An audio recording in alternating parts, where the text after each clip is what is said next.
Qarabağ Misli Premyer Liqasının 27-ci turunda Şamaxı ilə heç-heçə etdi, 0-0. Ağdam təmsilçisinin baş məşqçisi Qurban Qurbanov oyun sonrası mətbuat konfransında jurnalistlərin suallarını cavabladı. Futbolçularıma və azarkeşlərimizə təşəkkür edirəm. Qalib gələ bilməsək də, son saniyələrə kimi yaxşı mübarizə getdi. Futbolçular qol vurmaq üçün çox güc sərf etdilər. Belə hallar olur. Edəcək bir şey yoxdur. Bugünkü xal itkisi çempionluq mübarizəsinə nə dərəcədə təsir edəcək? Təsiri çoxdan olub. Fərq böyükdür. Sabah yaxşı oynayır. Daha yaxşı hazırlaşmalıyıq. Dediklərinizdən belə başa düşdük ki, artıq taleyinizlə barışmısınız. Amma mövsümü titulla başa vurmaq üçün ölkə kuboku var. Bundan sonra diqqəti kuboka yönəldəcəksiniz?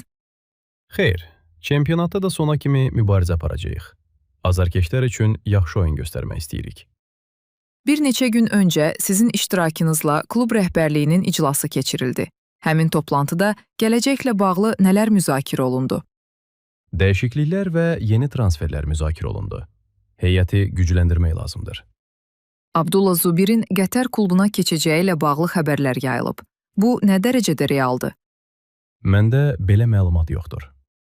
Futbolçulara gələn təkliflərin komandanın oyununa təsiri olubmu? Bəli, təsiri olub. Çox futbolçuya təklif gəlib. Bu da oyuna təsir edib.